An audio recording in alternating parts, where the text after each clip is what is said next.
In the quiet hallway of her Vermont home, Eleanor Whitmore turned the key that should have welcomed her back to sanctuary. What started as a return from a failed grief retreat took a devastating turn when she discovered every trace of her late husband had vanished. Eleanor wasn't your typical widow. For 40 years, she had built her identity around being Robert's devoted wife, known for her unwavering loyalty and trust in their seemingly perfect marriage. When she confronted her daughter-in-law Jessica about the missing belongings, she had no idea she was walking into a revelation that would shatter everything. Eleanor's desperate search for answers would lead to discoveries hidden behind false walls in her own attic.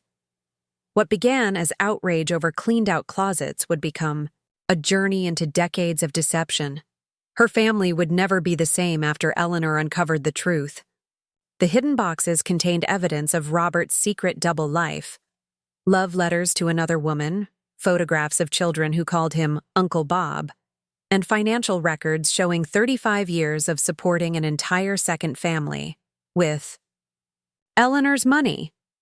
But the betrayal ran deeper than adultery and fraud.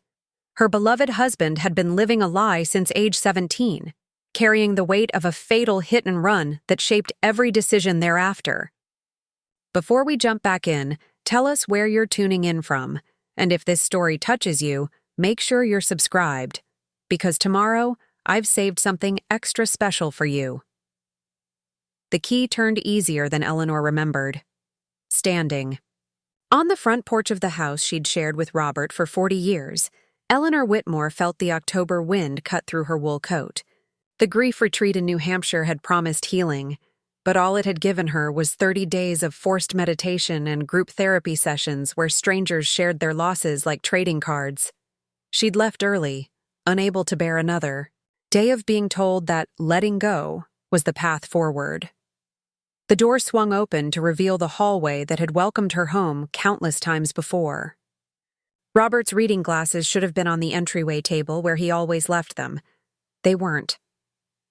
Eleanor set down her suitcase and listened to the silence.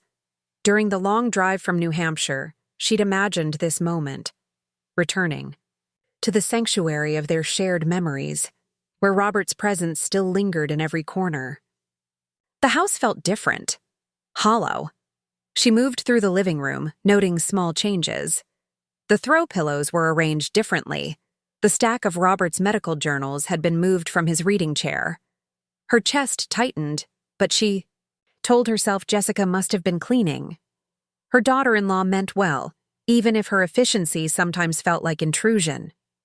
Eleanor climbed the stairs, her hand trailing along the banister Robert had refinished himself 3 years ago. Their bedroom remained untouched, the bed made with military precision, his cologne still on the dresser. She breathed deeply, catching the faintest trace of his scent. But it was when she reached Robert's study that the world tilted sideways. The room was empty. Completely, devastatingly empty. Robert's massive oak desk, the one he'd inherited from his father, sat bare as a gravestone. The bookshelves that had groaned under decades of accumulated knowledge stared back at her with vacant eyes. His reading chair, where she'd found him, slumped over his papers that terrible morning 3 months ago, had been stripped of the throw blanket she'd draped over his shoulders countless winter evenings. Eleanor's legs gave out. She sank into the doorframe, her breath coming in sharp gasps. Gone. Everything was gone. The diplomas that had hung behind his desk for 20 years. The photographs of his medical school graduation, their wedding day, Michael's first Little League game. The coffee mug that had held his pens, still stained from 40 years of morning coffee. The small wooden box where he kept his father's war medals, all of it. Erased. Eleanor pulled herself upright and stumbled down the hallway, checking every room with growing panic. The guest bathroom's medicine cabinet had been cleared of Robert's prescriptions. The hall closet no longer held his winter coats. Even the garage. She burst through the door to find neat stacks of boxes labeled in Jessica's precise handwriting. Robert's things, donation. Robert's things, storage. Robert's things, disposal. No. The word came out as a whisper. then louder. No, no, no. She tore open the nearest box. Robert's favorite cardigan, the navy one she'd bought him for Christmas 5 years ago. His collection of vintage medical textbooks. The small ceramic owl she'd given him as a joke after he'd developed a habit of staying up late reading. The sound of car doors slamming made her freeze. Through the garage window, she watched Michael's sedan pull into the driveway. Jessica climbed. Out of the passenger side, her dark hair pulled back in its usual efficient ponytail. Michael followed, then Lily bounded out of the back seat, her 8-year-old energy a stark contrast to the adult's careful movements. They'd planned this. A welcome-home dinner, Jessica had said when they'd spoken by phone. Eleanor had been looking forward to it. Lily's laughter filling the house again. Michael's awkward attempts at cooking. Even Jessica's well-meaning fussing. Now it felt like an ambush. Eleanor met them at the front door, her arms crossed, her face a mask of controlled fury. "Mom!" Lily rushed forward, but Eleanor's expression stopped her mid-step. "Grandma Eleanor?" Lily's voice was small, uncertain. Michael's eyes darted between his mother and wife. "Mom, you're home early. How was the retreat?" "How was it?" Eleanor's voice was barely controlled. "How do you think it was, Michael? I come home to find that your wife has destroyed everything. Every trace of your father gone." Jessica stepped forward, her chin raised in that defensive way Eleanor had learned to recognize. "Eleanor, I can explain." "Explain? Explain how you took it upon yourself to erase 40 years of marriage? To throw away the last pieces of the only man I've ever loved?" "I didn't throw anything away." Jessica's voice carried that practical tone that had always grated on Eleanor's nerves. "Everything important is saved. I organized it, sorted it. I thought—" "You thought what? That you had the right to decide what was important in my husband's life?" Michael moved between them, his teacher's instincts kicking in. "Mom, let's all calm down. Jessica was trying to help. She was worried about you living surrounded by—" "Don't." Eleanor's eyes flashed. "Don't you dare tell me what's best for my grief, either of you." Lily's lower lip trembled. "Why is everyone angry?" The question hung in the air like smoke from a fire no one wanted to acknowledge. Eleanor looked down at her granddaughter's confused face and felt something crack inside her chest. "I'm not angry at you, sweetheart," Eleanor said softly, but her eyes remained fixed on Jessica. "I'm angry at people who make decisions that aren't theirs to make." Jessica's face flushed. "I was protecting you, Eleanor. Living in that study like a shrine wasn't healthy. You were talking to his empty chair, for God's sake. Michael told me—" "Michael told you what?" The silence stretched between them like a chasm. Michael's face went pale. "You've been discussing me behind my back? Planning this intervention?" "It wasn't like that," Michael started. "Then what was it like?" "Because from where I stand, it looks like you decided your grieving mother was broken and needed fixing." Jessica's composure finally cracked. "I found things, Eleanor. Things you didn't know about. Maybe it's better that some of Robert's belongings are gone because what I found—" "What are you talking about?" Jessica glanced at Michael, who shook his head slightly. But something in Jessica's expression had shifted. A weight behind her eyes that hadn't been there moments before. "I'm talking about the fact that maybe you didn't know your husband as well as you think you did." The words hit Eleanor like a physical blow. She stepped backward, her hand clutching the doorframe for support. "How dare you?" "Mom," Michael said quietly, "maybe we should sit down. Have dinner. Talk about this calmly." But Eleanor was beyond calm, beyond reason.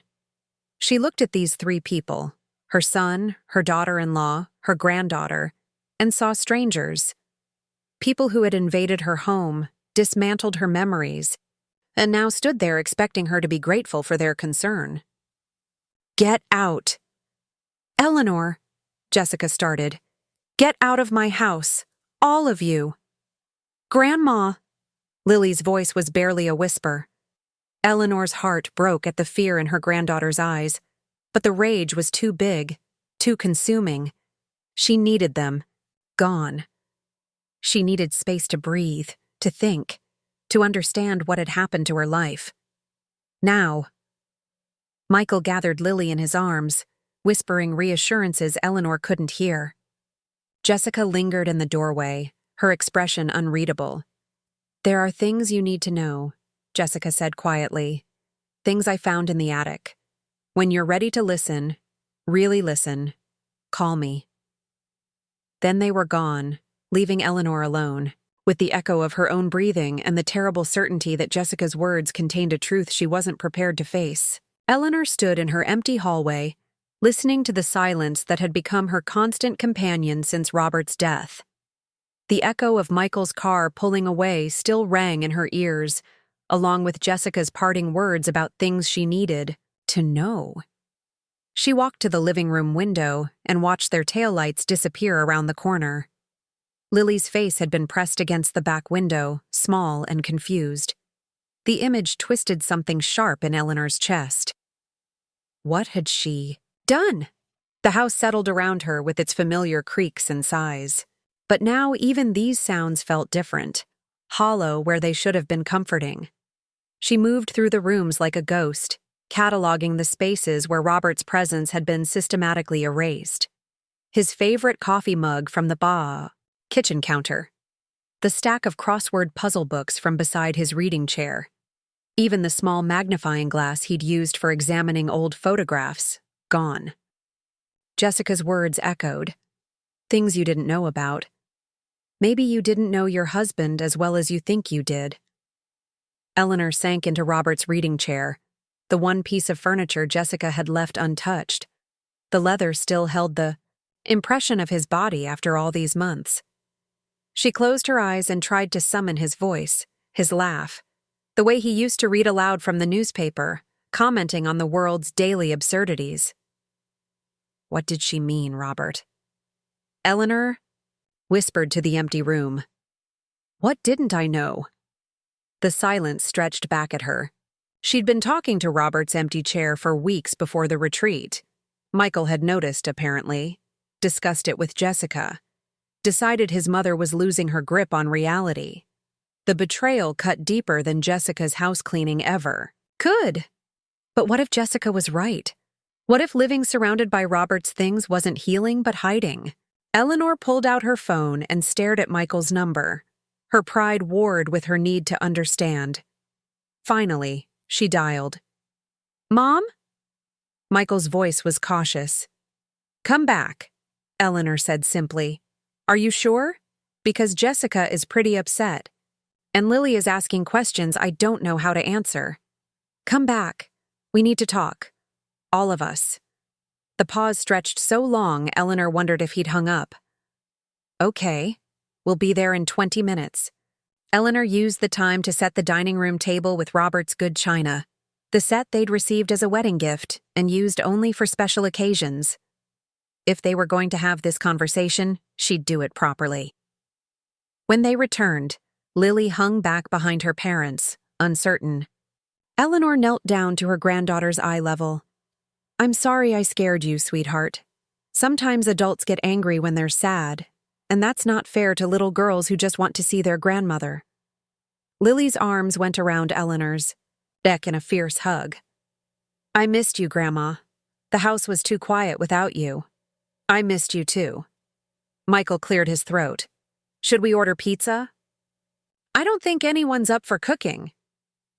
"I made pot roast," Eleanor said. "It's in the slow cooker, Robert's recipe." Jessica's expression softened slightly. "You didn't have to do that." "Yes, I did." They ate in careful politeness at first, the kind of strained civility that comes after harsh words have been spoken. Lily chattered about school, her voice the only natural sound at the table. Eleanor found herself cataloging the meal, the way Michael cut his meat into precise squares, just like Robert had. How Jessica ate her vegetables first, methodical and efficient. small details that felt precious and fragile. "I want to know what you moved," Eleanor said finally. Jessica set down her fork. "Eleanor, I want a list, every item, where it went, what you decided was worth keeping and what you decided wasn't." "That's not fair," Michael said quietly. Jessica spent hours sorting through Dad's things. She saved everything that mattered. Everything that mattered to whom? Eleanor's voice rose. "Did either of you ask me what mattered? Did you ask what I needed to keep?" Lily looked between the adults, her fork suspended halfway to her mouth. "Why is everyone mad again?" The question hung in the air like an accusation. Eleanor looked at her granddaughter's worried face and felt the familiar shame that came with letting adult problems spill over onto innocent ground. "We're not mad, sweetheart," Jessica said gently. "We're just trying to figure some things out." "About Grandpa Robert?" Eleanor's breath caught. "What about him?" "I heard Mommy tell Daddy that Grandpa had secrets." "What kind of secrets?" The silence that followed was deafening. Eleanor's eyes fixed on Jessica, who had gone very still. "What did you tell her?" Eleanor's voice was dangerously quiet. "Nothing. I would never—" Jessica glanced at Michael, then back to Eleanor. "Children hear things. They piece things together." "Piece what together, Jessica?" Michael reached across the table, his hand covering Eleanor's. "Mom, maybe we should talk about this after Lily goes to bed." But Eleanor pulled her hand away. "No, I want to know now. What secrets? What did you find that was so damning you felt justified in erasing my husband from his own home?" Jessica's composure finally cracked. "I found a box, Eleanor, hidden in the attic, behind false boards that I only discovered because I was looking for Christmas decorations to bring down for storage." "What kind of box? Documents? Photographs? Letters?" Jessica's voice grew quieter with each word. "Things that suggest Robert had. Connections you didn't know about." Eleanor felt the room tilt slightly. "What kind of connections?" Jessica looked at Michael, who gave the slightest shake of his head, but something in Jessica's expression had hardened with resolve. "Financial connections, to people you never met. Regular payments going back years. That's impossible." "I wish it were." Eleanor stood up abruptly, her chair scraping against the hardwood floor. "Show me. Eleanor, show me what you found, or get out of my house and never come back." The ultimatum surprised even Eleanor with its vehemence, but she was beyond caring about politeness or family diplomacy. If Jessica had discovered something that called into question 40 years of marriage, Eleanor needed to see it with her own eyes. Michael stood as well. "Mom, maybe you should sit down. This is a lot to process." "I've been processing my husband's death for 3 months, Michael. I think I can handle whatever your wife found in my own attic." Jessica's internal struggle was visible on her face. Finally, she nodded. "Lily, honey, can you go watch TV in the living room? The grown-ups need to talk about some boring adult stuff. But I want to know about Grandpa's secrets, too." "Not tonight, sweetheart." After Lily left, the 3 adults stared at each other across the dinner table. Eleanor's pot roast grew cold on their plates. "The attic," Eleanor said. "Now." Jessica led them up the narrow stairs to the attic, her footsteps careful on the worn wooden treads. Eleanor followed, her heart hammering against her ribs with each step. Michael brought up the rear, his presence both comforting and somehow ominous. The attic smelled like dust and old memories. Weak light from the single bulb cast long shadows across the familiar landscape of stored furniture, holiday decorations, and boxes of childhood mementos. Eleanor had been up here countless times over the years, helping Robert store away the detritus of their shared life. She thought she knew every corner of this space. "I was looking for the Christmas decorations," Jessica said, her voice tight with reluctance. "The boxes we usually keep by the far wall. But when I went to move them, I noticed something odd about the wall itself." Jessica led them to the far corner, past the old rocking horse Michael had ridden as a child, past the boxes of Eleanor's wedding china they'd never used. The wall looked ordinary, rough wooden boards, probably original to the house's construction 80 years ago. "Look closer," Jessica said. Eleanor approached the wall, running her hands along the boards. At first, she saw nothing unusual. Then, Jessica pressed against a particular section, and Eleanor heard a soft click. A portion of the wall swung inward on hidden hinges, revealing a space behind the false boards. "My God," Michael breathed. The hidden compartment was roughly 3 feet wide and 2 feet deep, professionally constructed with the kind of precision that spoke of careful planning. Inside sat 3 cardboard file boxes, each labeled with years in Robert's familiar handwriting: 1985 and 1995, 1996, 2005, 2006, 2018. Eleanor stared at the boxes as if they were venomous snakes. "Robert built this," she whispered. "Had to have," Jessica said. "This isn't amateur work. He would have needed tools, time, privacy." Eleanor remembered the summer of 1985, when Robert had claimed he was doing structural improvements to the attic. She'd been pregnant with Michael then, too tired to climb the stairs and investigate. Robert had worked up here for weeks, always alone, always with an excuse for why she shouldn't bother him. 37 years ago. He'd been hiding things from her for 37 years. "Let's take them downstairs," Michael said quietly. "No." Eleanor's voice was firm. "Here. I need to see what's in them here." Jessica pulled out the first box, the one labeled with the earliest years. Eleanor's hands shook as she lifted the lid. The first thing she saw was a bank statement from an account she'd never seen before. Key Bank, Portland, Maine. The account holder was listed as Robert Whitmore, but the address wasn't their house. It was a P.O. box Eleanor had never heard of. The statement was dated December 1985. It showed a deposit of $2,000 and regular withdrawals of $500 throughout the month. "I don't understand," Eleanor said. "We didn't have a bank account in Maine. We've never even been to Maine together." Jessica and Michael exchanged glances. Jessica pulled out another statement, this one from 1987. Same bank, same pattern, regular deposits, regular withdrawals. By 1989, the monthly withdrawals had increased to $800. "Mom," Michael said gently, "maybe we should—" "No." Eleanor grabbed the next document from the box.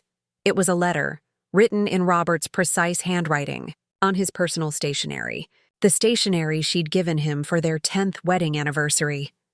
"My dearest Margaret, I know this situation isn't what either of us planned, but I want you to know that what we have means everything to me. The children are lucky to have you, as a mother, and I'm honored to be part of their lives in whatever way I can. Enclosed is this month's support.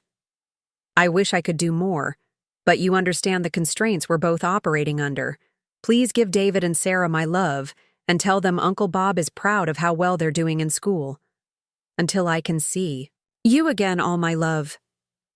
Robert Eleanor read the letter 3 times before the words truly penetrated. David and Sarah. Names she'd never heard before. Children Robert was financially supporting. Children who called him Uncle Bob. "Who is Margaret?" Eleanor's voice came out as a whisper. Jessica reached into the box and pulled out a photograph. It showed Robert at what appeared to be a birthday party, his arm around a woman with shoulder-length auburn hair and kind eyes. 2 children, a boy and a girl, perhaps 8 and 10 years old, flanked them, all 4 of them smiling at the camera with the easy familiarity of a family. Eleanor had never seen any of these people before in her life. The woman in the photograph was beautiful in an understated way, with laugh lines around her eyes and a genuineness that radiated even through the aged photo. She was younger than Eleanor, but not by much. And the way Robert's arm rested around her shoulders, the way his hand curved protectively over her shoulder. Eleanor recognized that touch. She'd felt it herself 1,000 times. When was this taken? Eleanor asked, though she dreaded the answer. Jessica checked the back of the photograph. 1992. 1992. Michael would have been 12 then. Eleanor had been juggling her son's Little League schedule and her volunteer work at the church. She remembered that year clearly. Robert had been traveling more for medical conferences, sometimes gone for entire weekends, or so he'd said. Eleanor reached for the second box with trembling hands. This one contained more recent documents, bank statements showing the monthly payments had continued and increased over the years, reaching $200 by 2005. There were more photographs, too.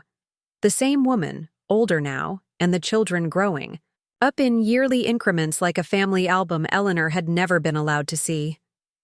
Robert at what appeared to be a high school graduation, beaming with pride as he posed with a young man in a cap and gown. A birthday party where he helped a teenage girl blow out candles. Christmas morning scenes where he sat in someone else's living room, surrounded by wrapping paper and the warm chaos of family life. A parallel life. A complete, separate existence that had run alongside their marriage for decades.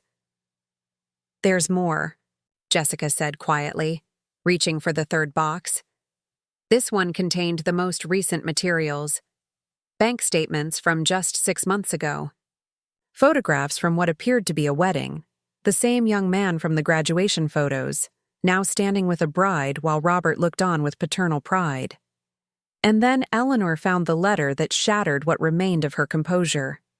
"My darling Margaret, I know David's wedding was difficult for both of us, having to maintain the fiction that I'm just Uncle Bob when I feel so much more like his father. 23 years of watching him grow up, and I couldn't even give the father of the bride speech I'd been practicing in my head. But seeing him happy, seeing Sarah starting her master's program, knowing that you've raised 2 incredible human beings, it makes all the deception worthwhile. I just wish Eleanor could understand.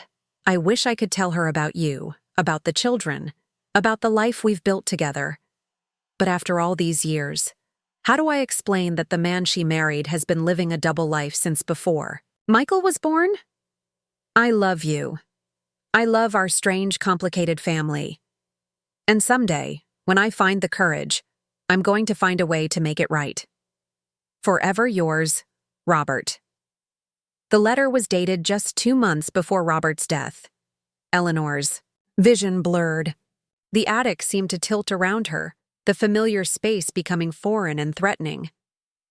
She heard Michael calling her name as if from a great distance, felt Jessica's hand on her shoulder.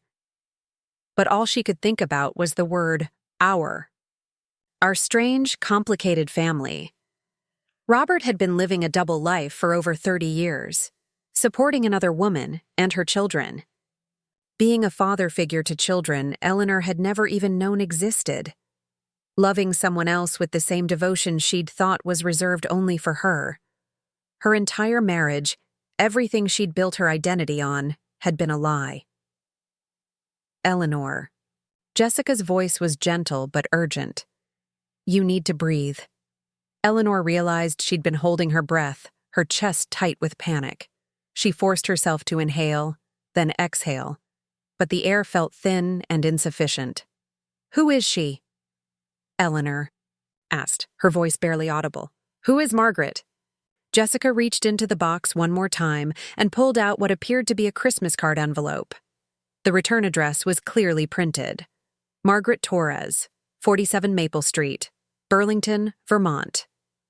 Burlington, less than an hour away. For 33 years, Robert's other family had been living less than an hour from their home. Eleanor stared at the address until the numbers and letters blurred together. Margaret Torres, a real person with a real address, a woman who had shared decades of Robert's life, who had raised children with his financial support, who had received love letters in his handwriting, a woman who might be able to answer the questions that were tearing Eleanor's world apart. But did Eleanor have the courage to ask them? Eleanor stared at Margaret Torres's address until the letters began to swim before her eyes. 47 Maple Street, Burlington, Vermont. Less than an hour's drive from the house where Eleanor had spent 40 years believing she knew her husband. Michael and Jessica had tried to convince her to come downstairs, to sit somewhere comfortable while they processed what they'd found, but Eleanor couldn't move. She sat cross-legged on the dusty attic floor, surrounded by the evidence of Robert's deception, methodically working through each box like an archaeologist, uncovering the ruins of her own life. "Mom, it's past midnight," Michael had said gently. "This can wait until morning." But it couldn't wait. Eleanor needed to know everything. Now. Tonight. Before she lost her nerve or her sanity. After they'd finally left, Jessica with obvious reluctance, Michael with promises to return first thing in the morning, Eleanor had carried all 3 boxes down to the dining room and spread their contents across Robert's good mahogany table. The same table where they'd hosted countless dinner parties, where she'd helped Michael with homework, where she and Robert had shared quiet Sunday morning breakfasts for 4 decades. Now it looked like a crime scene. Eleanor picked up a Christmas card dated 2015. The front showed a family portrait, Margaret and her 2 children, now adults themselves. The young man, David, wore a military uniform. His sister Sarah held a baby, her wedding ring catching the camera's flash. Inside, in a child's careful handwriting, "Dear Uncle Bob, thank you for the Christmas money. Mom says you can't always visit for Christmas, but you're always thinking of us. I hope you and Aunt Eleanor have a good Christmas too. Love, Sarah, age 7. Aunt Eleanor." This child had known Eleanor's name, had been told stories about her, had probably wondered why Uncle Bob's wife never came to visit. Eleanor's hands shook as she set the card aside and reached for another document. A school report card from 1998, David Torres, 3rd grade. Straight A's in every subject. At the bottom, a teacher's note. "David is a joy to have in class. Please give my regards to his father figure, Mr. Robert. David speaks of him often." Father figure. The words hit Eleanor like a physical blow. She pulled out a manila envelope stuffed with photographs. Birthday parties where Robert sat at the head of the table, his face lit with genuine joy as he helped children blow out candles. School plays where he sat in the front row, beaming with parental pride. Graduation ceremonies where he stood with his arm around David, both of them grinning at the camera. In every photo, Robert looked completely at home. Natural? Happy? Had he ever looked that happy in photos with her? Eleanor tried to remember the last time she'd seen that expression on Robert's face, that unguarded, pure joy. Their own anniversary photos from recent years showed them posed formally, smiling politely for the camera. When had the genuine happiness disappeared from their own family portraits? She found financial records next, and these told a story that made her stomach clench with dread. Bank statements showing monthly transfers that had started at $500 in 1985 and gradually increased to $1,500 by 2020. Over 35 years, Robert had sent Margaret's family approximately $400,000.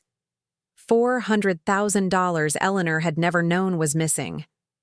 She stumbled to Robert's old desk, the one piece Jessica hadn't moved, and pulled out their joint financial statements.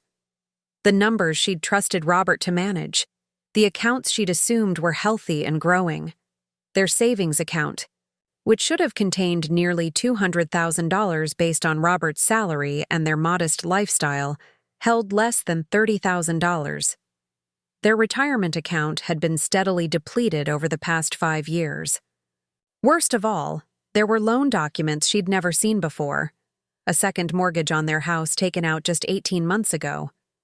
Eleanor was nearly broke, and she'd had no idea.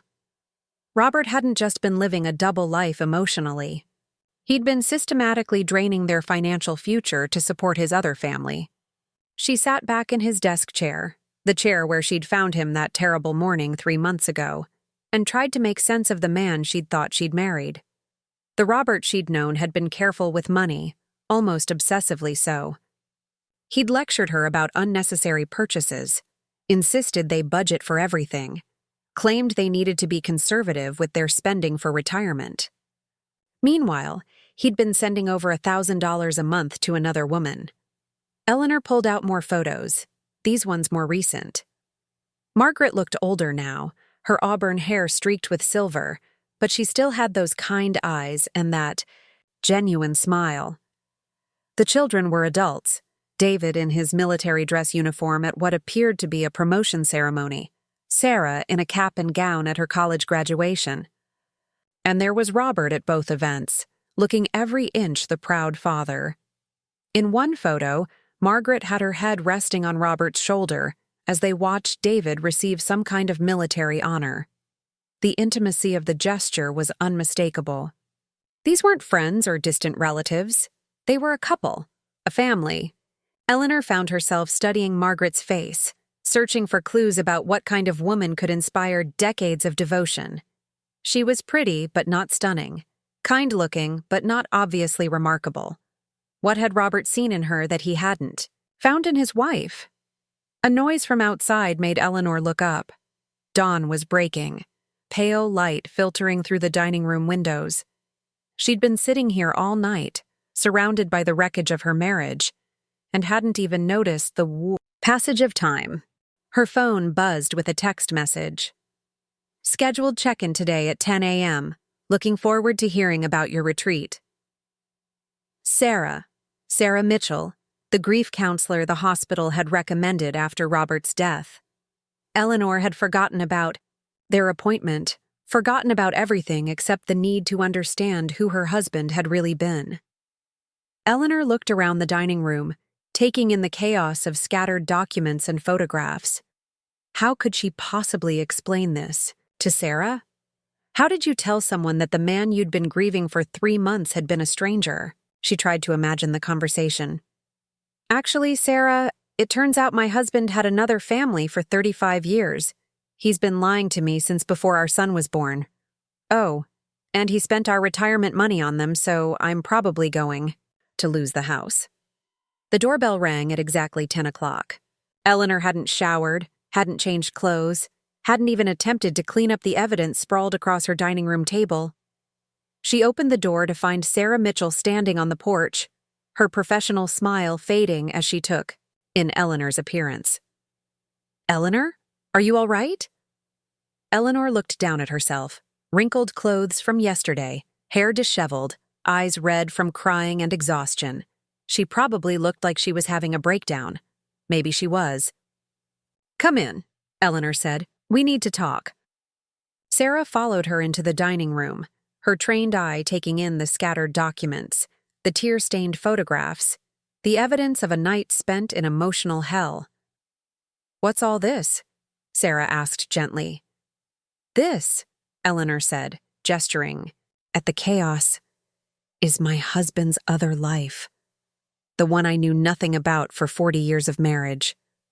Sarah's professional composure flickered for just a moment. In her years as a grief counselor, she'd probably seen many difficult situations. But discovering a deceased spouse's double life was likely not routine, even for her. Tell me what happened, Sarah said, settling into a chair across from Eleanor. So Eleanor told her.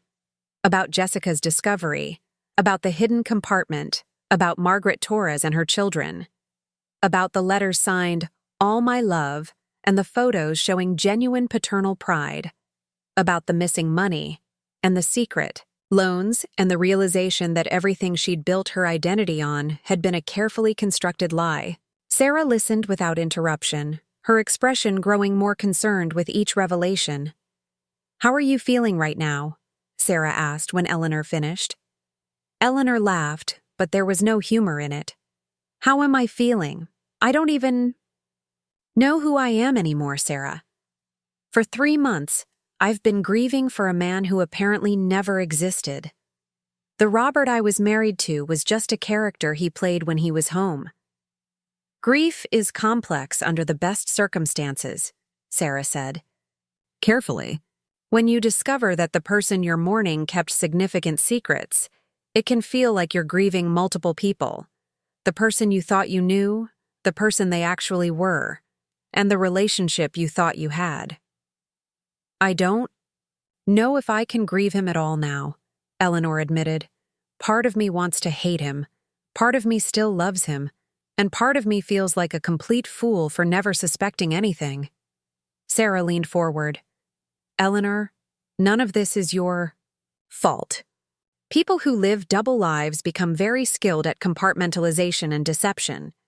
The fact that you trusted your husband speaks to your character, not your naivety.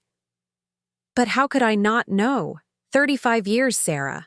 How could I live with someone for that long and not realize he was leading a completely separate life? Eleanor picked up one of the photos, Robert with Margaret and her children at what appeared to be a family barbecue. He looked relaxed, genuinely happy in a way Eleanor couldn't remember seeing in years. I need to understand, Eleanor said. I need to know who she is, who her children are, what kind of relationship they really had with my husband. Sarah's expression grew cautious. What are you thinking of doing? Eleanor met her eyes. I'm thinking of calling Margaret Torres. Eleanor stared at Margaret Torres's phone number for 3 days before she found the courage to dial it. Sarah, Mitchell had strongly advised against making contact, at least not immediately. You're in a very vulnerable state right now, she'd said during their extended session. Making major decisions or confrontational choices while you're processing this level of betrayal could be harmful to your healing process. But Eleanor couldn't heal without understanding. The questions consumed her during sleepless nights and distracted her during endless days. Who was this woman who had shared Robert's secrets? What had he told her about Eleanor? Did Margaret know she was destroying a marriage, or had she been deceived too? Michael had been equally opposed to the idea when Eleanor mentioned it during his daily check-in calls. Mom, what good can come from this? You're going to hurt yourself more, and probably hurt her too. Dad's gone. Nothing you learn now can change what happened. But Eleanor disagreed. Everything she learned now would change what happened. Not the events themselves, but her understanding of them. And without understanding, she couldn't figure out how to move forward. On Thursday morning, Eleanor sat at her kitchen table with Margaret's phone number written on a piece of paper in front of her. She'd rehearsed various opening statements in her head, but they all sounded either accusatory or pathetic. What did you say to the woman your husband had loved for 35 years? She dialed before she could lose her nerve. The phone rang 3 times before a woman's voice answered. Hello? The voice was warmer than Eleanor had expected, with a slight rasp that suggested years of laughter or maybe cigarettes. Eleanor's carefully planned opening statement evaporated. Is this Margaret Torres? Yes, it is. Who's calling? Eleanor closed her eyes. This is Eleanor Whitmore, Robert's wife. The silence that followed stretched so long, Eleanor wondered if the connection had been lost. When Margaret finally spoke, her voice was barely a whisper. His wife? Yes, his wife of 40 years. The wife he apparently never mentioned to you. Another long pause. Eleanor could hear Margaret's breathing on the other end of the line, quick and shallow. I don't understand, Margaret said finally. Robert told me he was divorced. He said his marriage ended years ago, that his ex-wife lived in California. Eleanor felt something cold settle in her stomach. I've never lived in California, and we were never divorced. We were married until the day he died 3 months ago. He's dead? Margaret's voice cracked. Robert's dead? The genuine grief in Margaret's voice stopped Eleanor's prepared accusations cold. This woman didn't know Robert had died. She'd been waiting for him to call, to visit, to continue their relationship. You didn't know, Eleanor said, the realization hitting her like a physical blow. Know what? Eleanor, I don't understand what's happening. Robert was supposed to visit 2 weeks ago, but he never showed up. He stopped returning my calls. I thought he was angry about something. Or maybe he'd decided to end things between us, but dead? Eleanor gripped the phone tighter. He had a heart attack in February 15th, in our home, in the study where he wrote you letters. Margaret's sob was audible through the phone. Oh, God. Oh, God, I should have known. I should have felt it somehow. We were together for 20 years, and I didn't even know he was gone. 20 years, not 35, as Eleanor had calculated from the documents. Margaret had met Robert when Eleanor thought they were in their strongest years. As a couple, when Michael was a teenager and they'd been talking about traveling together in retirement. When did it start? Eleanor asked, her voice steadier than she felt. 2003, Margaret said through her tears. I met him in 2003, right after my divorce was finalized. He helped me through the legal complications. He was so kind, so patient with my children. They adored him immediately. Eleanor did the math. Michael would have been 19 then, away at college. She and Robert had been going through a difficult period. Not fighting exactly, but drifting. He'd been working longer hours, traveling. More frequently for conferences. She'd attributed it to midlife restlessness. He told you he was divorced, Eleanor said, needing to confirm this impossible reality. He said his wife had left him years earlier, that she'd moved to California and they'd grown apart. He seemed so sad about it, so lonely. He said he'd never been able to have the kind of family life he'd always wanted. Eleanor almost laughed at the bitter irony. Robert had been living the family life he'd always wanted, just not with her. Your children, Eleanor said. David and Sarah. He was their father figure. How do you know their names? Margaret's voice sharpened with protective instinct. I found boxes of photographs, letters, financial records. He's been sending you money for years. He attended their graduations, birthdays, family events. I have pictures of him at David's wedding. Margaret was quiet for a long moment. You found all of that? Hidden in our attic, behind a false wall he built. 35 years of documentation. 35 years? But we only met 20 years ago. Eleanor felt the ground shift beneath her again. The records go back to 1985. Who was he sending money to before you? I don't know. Eleanor, I swear to you, I had no idea you existed. If I had known he was married, if I had known he had a wife who loved him, Margaret's voice broke. I would never have gotten involved. I'm not that kind of person. Eleanor believed her. The pain in Margaret's voice was too genuine to be manufactured, and more importantly, Eleanor was beginning to understand the scope of Robert's deception. He hadn't just hidden Margaret from Eleanor. He'd hidden Eleanor from Margaret just as completely. Tell me about him, Eleanor said suddenly. Tell me about the Robert you knew. Margaret sniffled. He was the kindest man I'd ever met. Patient with my children when their father wasn't. He taught David to drive, helped Sarah with her college applications. He never missed a birthday or graduation. He made us feel like we were his real family. You were his real family, Eleanor said, surprising herself with the admission. More real than Michael and I were, apparently. That's not true. He talked about Michael all the time. He was so proud of him becoming a teacher. He showed me pictures of your granddaughter, Lily. He said Michael had married a wonderful woman named Jessica. Eleanor's breath caught. He talked about us? Of course he did. You were his family too. He said it was complicated, that there were things from his past that made it difficult to be fully present with anyone. He carried a lot of guilt about something, but he never told me what. What kind of guilt? Something from when he was young, before he went to medical school. He said he'd made a mistake that shaped his entire life, that it made him feel like he didn't deserve to be truly happy. I tried to get him to tell me, but he said some secrets were too heavy to share. Eleanor felt a chill of recognition. There had been times over the years when Robert seemed to withdraw into himself, when she'd catch him staring out the window with an expression of profound sadness. When she'd ask what was wrong, he'd always say, "Just thinking about old times," and change the subject. "Margaret," Eleanor said carefully, "I need to ask you something difficult. Did Robert ever mention someone named Tom Bradley?" "Tom?" "Yes, his childhood friend. They stayed in touch, though Robert always seemed tense after Tom called. He said Tom was sick, that he was getting more unpredictable as he got older."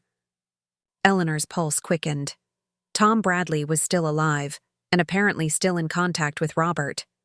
Whatever secret Robert had been carrying, Tom knew about it too. "Margaret, I think we need to meet," Eleanor said. "Meet? I don't know if—" "That's a good idea. This is all so complicated. And the children. They're devastated about Robert. They don't know about you, and I don't know how to tell them. They don't know I exist either. They think you're his ex-wife in California. They've been asking why we never hear from you, why Robert never talks about you. I've been making excuses for years." Eleanor closed her eyes, trying to process the elaborate web of lies Robert had woven. Two families, each believing a different version of his story, each loving him completely while knowing only half the truth. "The money," Eleanor said. "Do you know he took out loans against our house to keep supporting you? Our savings are gone, Margaret. He left me nearly broke." Margaret's sharp intake of breath was audible. "I had no idea. Eleanor, if I had known. I've been working 2 jobs for years. I never asked him for money. He insisted on helping with the children's expenses, said it was his responsibility since he couldn't be there for them full time." "Because he thought he was their father?" "He was their father," Margaret said fiercely. "Maybe not biologically, but in every way that mattered. He loved them, supported them, guided them. They called him Uncle Bob to protect his privacy, but he was the only father figure they ever really had." Eleanor felt a strange mixture of anger and sympathy. Margaret's children had gotten the father Robert had never been to Michael. Present, supportive, actively involved in their daily lives. While Eleanor had been married to Robert's polite but distant public persona, Margaret and her children had lived with his genuine warmth and attention. "I need to understand," Eleanor said. "I need to know who he really was, and you're the only person who might have answers." Margaret was quiet for a long time. "Where would we meet? I can't come?" "To your house. It would be too strange, too painful. There's a coffee shop in Montpelier halfway between us, Fletcher's Corner. Do you know it?" "I know it."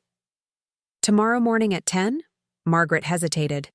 "Eleanor, I want you to understand something. I loved him. I loved Robert with everything. I had. Learning that he was still married, that our entire relationship was built on a lie. It doesn't change the fact that I'm grieving him too. I'm not just some woman who broke up your marriage. I'm a woman who lost the love of her life and is finding out I never knew him at all." Eleanor felt tears prick her eyes. "I know. That's exactly how I feel too. Then maybe we can help each other figure out who Robert Whitmore really was." After they hung up, Eleanor sat in her kitchen staring at the phone. She'd expected to hate Margaret Torres, to find her calculating or manipulative or somehow deserving of her anger. Instead, she'd found another victim of Robert's deception, another woman struggling to reconcile love with lies. But Margaret had mentioned something that gave Eleanor hope for answers. Robert's guilt about something from his youth. Something involving Tom Bradley. Eleanor had another phone call to make. Eleanor was arranging the documents from Robert's hidden boxes back into some semblance of order when the doorbell rang. She'd been preparing for her meeting with Margaret Torres, trying to organize the evidence of her husband's double life into coherent questions. Through the front door's glass panel, she could see an elderly man leaning heavily on a walker. He was thin to the point of frailty, his clothes hanging loose on his diminished frame. But when he looked up at her approach, his eyes were sharp and determined. Mrs. Whitmore? His voice carried the roughness of someone who'd smoked for decades. I'm Tom Bradley. I was a friend of Robert's. Eleanor's hand froze on the doorknob. Tom Bradley, the name Margaret had mentioned, the childhood friend who still called Robert, who made him tense and sad. Mr. Bradley, Eleanor said, opening the door. I wasn't expecting— I know you weren't. I probably should have called first, but— He gestured weakly at his walker. I'm not sure how much time I have left, and there are things you need to know about your husband. Things I should have told someone years ago. Eleanor studied his face, seeing the pallor and sunken cheeks that spoke of serious illness. Whatever had brought Tom Bradley to her door, it had taken considerable effort for him to make the trip. Please, come in, she said, stepping aside. Tom moved slowly through her front hall, his walker clicking against the hardwood floors. Eleanor noticed he was looking around with the familiarity of someone who had been here before, though she couldn't remember ever meeting him. You've been to this house, she said. Preparing and narrating this story took us a lot of time, so if you are enjoying it, subscribe to our channel. It means a lot to us. Now back to the story. Once, about 15 years ago, Robert invited me for dinner, but then called that morning and said you had food poisoning. Asked me to meet him at a restaurant instead. Tom's smile was bitter. I should have known. Then that he was lying. Robert was always a terrible liar when we were kids, but he got better at it over the years. Eleanor led him to the living room, helping him settle into Robert's reading chair.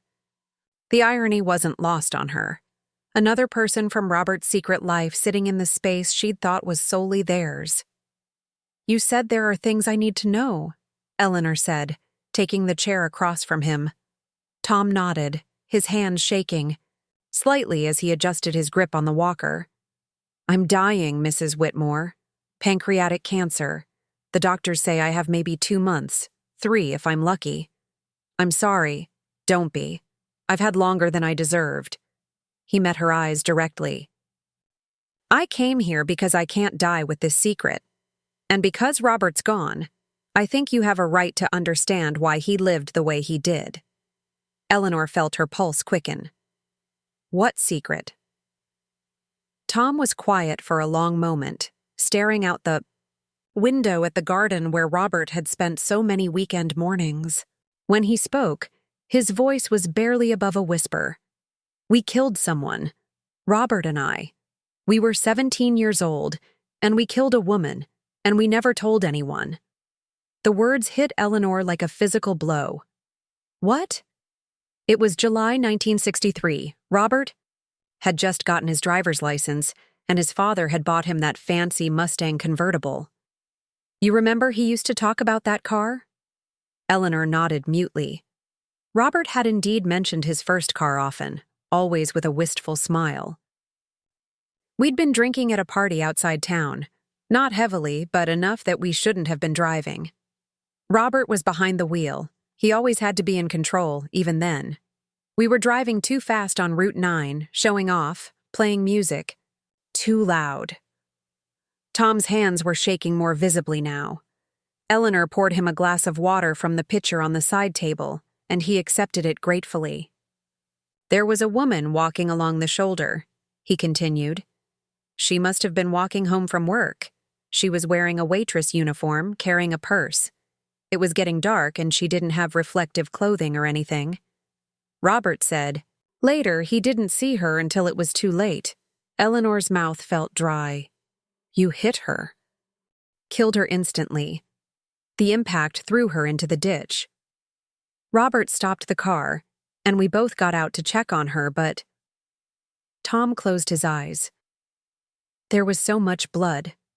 Her neck was bent at an impossible angle. We both knew she was dead. What did you do? I wanted to call the police.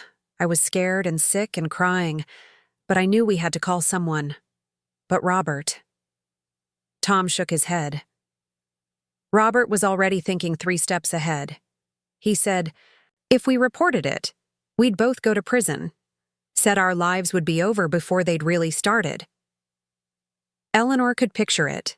17-year-old Robert, already calculating, already compartmentalizing. He reminded me that his father was friends with the police chief, that his family had influence. He said if we left the scene, if we never spoke about it, no one would ever connect us to the accident. The car had minimal damage, just a cracked headlight and some paint scratches. Nothing that couldn't be explained away. So you left her? There. Tom nodded, tears streaming down his weathered cheeks. We drove to an all-night garage that Robert knew about, 20 miles away. Paid cash to have the headlight fixed and the scratches buffed out. Made up a story about hitting a deer. Then we went back to the party, established our alibi, acted like nothing had happened. Eleanor felt sick. What about the woman? Her family? Her name was Linda Morrison.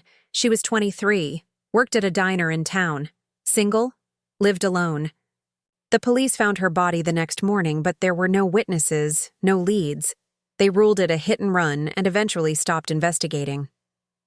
Tom wiped his eyes with a shaking hand. Robert's father made sure we were never questioned. Said his son had been at the party all evening, vouched for by dozens of witnesses.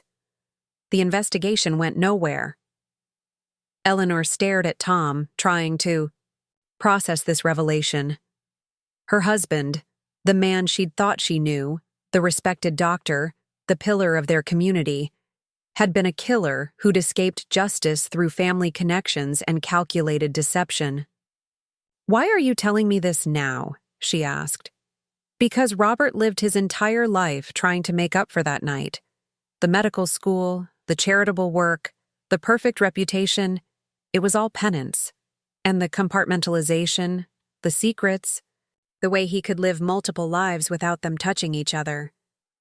That all started with learning to live with Linda Morrison's death.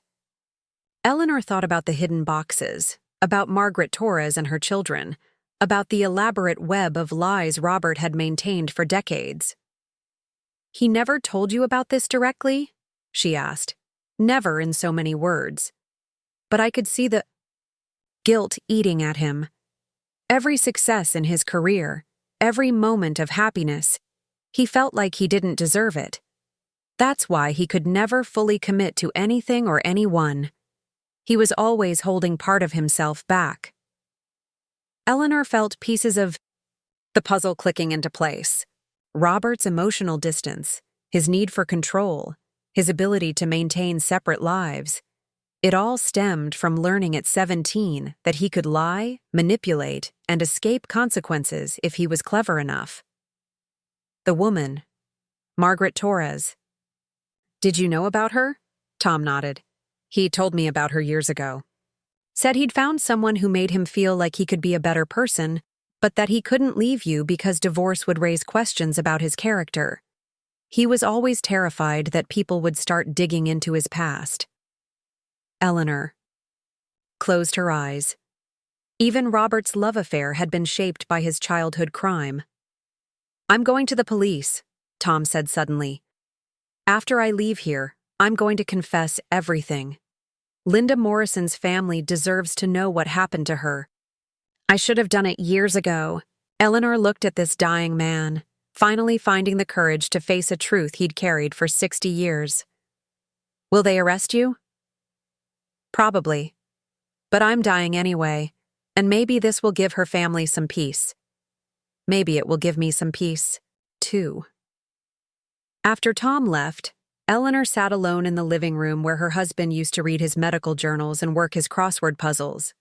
The man who'd sat in that chair for 20 years had been carrying the weight of a young woman's death, using that guilt to justify a lifetime of careful deceptions. Robert hadn't just been living a double life with Margaret Torres. He'd been living a false life since he was 17 years old. Tomorrow, she would meet Margaret and try to make sense of the man they'd both loved, and neither of them had truly known. But tonight, she would grieve for Linda Morrison, the young woman whose death had set everything else in motion. Eleanor sat in Sarah Mitchell's office, surrounded by tissues and the weight of revelations that had fundamentally altered her understanding of her own life. The comfortable chair that had once felt like a refuge now seemed insufficient to contain the enormity of what she'd discovered about Robert. "Let's start with how you're feeling right now, in this moment," Sarah said gently. Eleanor considered the question. How was she feeling? Angry, betrayed, confused, heartbroken, all of those, but also something else she couldn't quite name. "Exhausted," she said finally. "I feel like I've been living someone else's life for 40 years, and now I don't know who I am without that story." Sarah nodded. Identity disruption is common when we discover that fundamental assumptions about our lives were incorrect. "Tell me about the Robert you loved." "I don't know anymore." "Which Robert? The one who read to me when I had the flu? The one who held my hand during my mother's funeral? Or the one who was writing love letters to another woman and lying about having children? Can't he be both?" Eleanor looked up sharply. How can someone be both genuine and fake simultaneously? "Think about it this way," Sarah said, leaning forward slightly. "When Robert comforted you during your mother's funeral, do you believe his care for you in that moment was real?" "Yes, but—" "And when he helped Margaret's children with their homework, do you think his investment in their education was genuine?"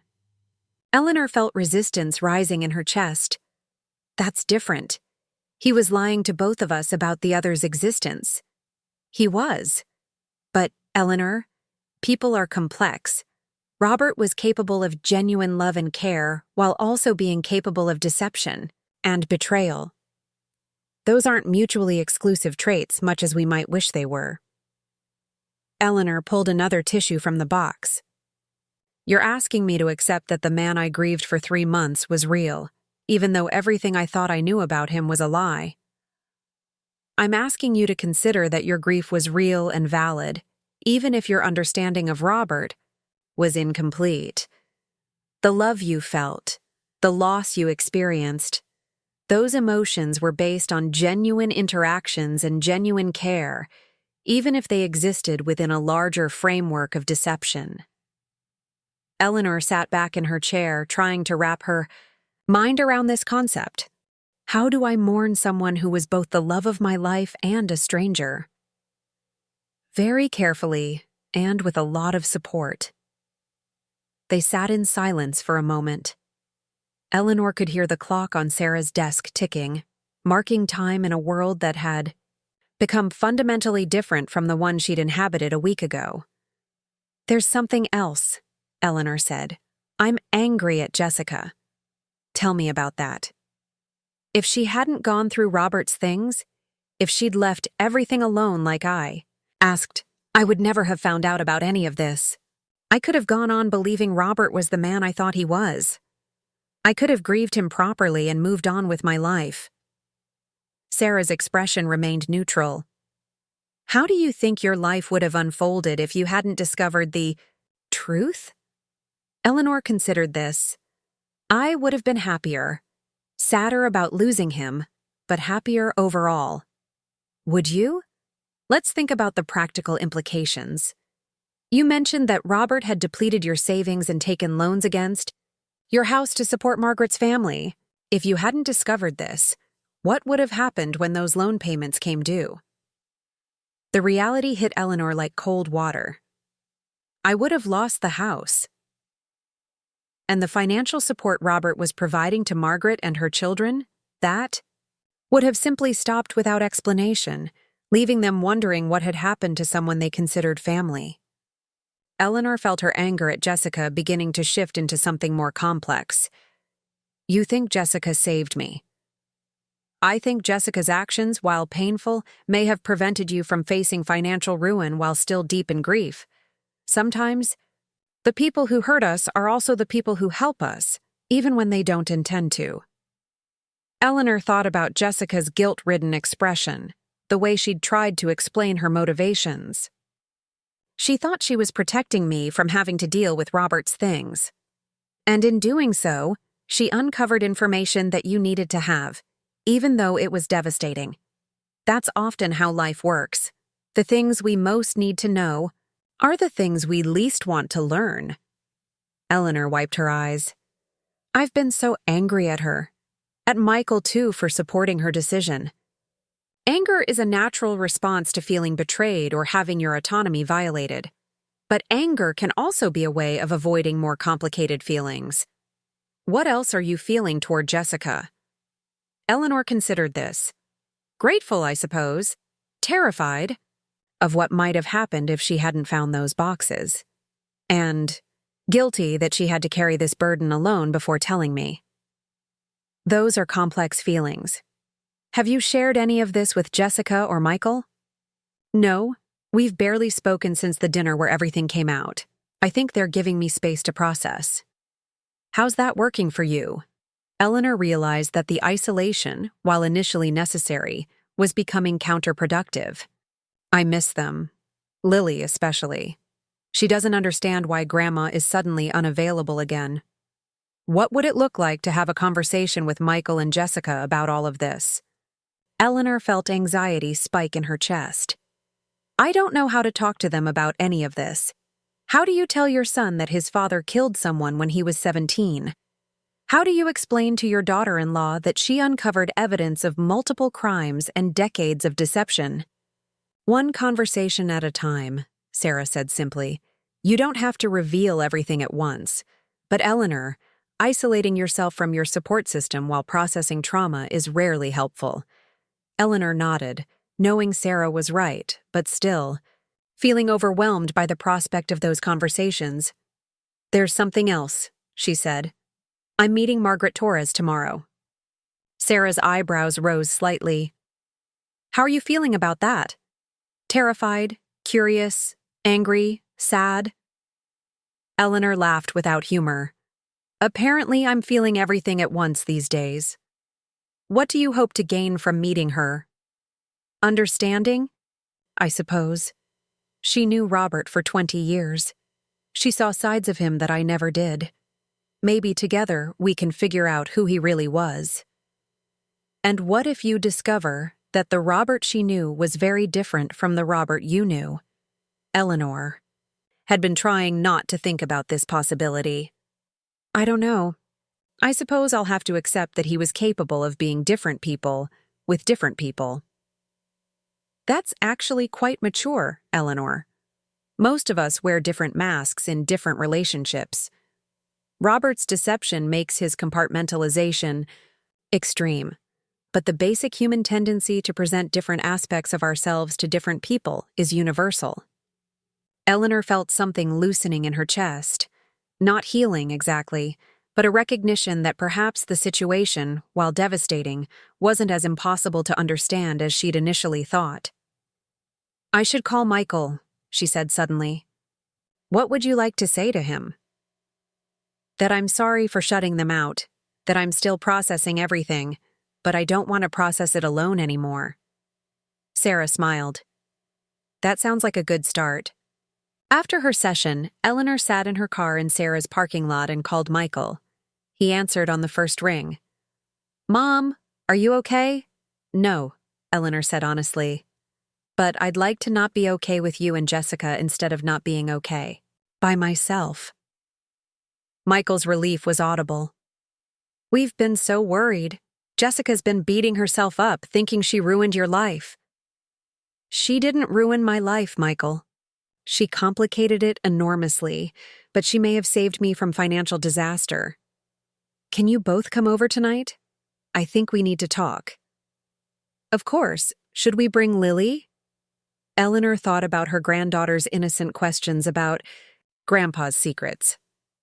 Yes, she's part of this family too, and she deserves better than adults who can't communicate honestly with each other. That evening, Eleanor opened her door to find Jessica holding a casserole dish, her eyes red-rimmed with worry. I brought dinner, Jessica said hesitantly. I wasn't sure if you'd been eating. Eleanor looked at Jessica, really looked at her, for the first time since the revelation.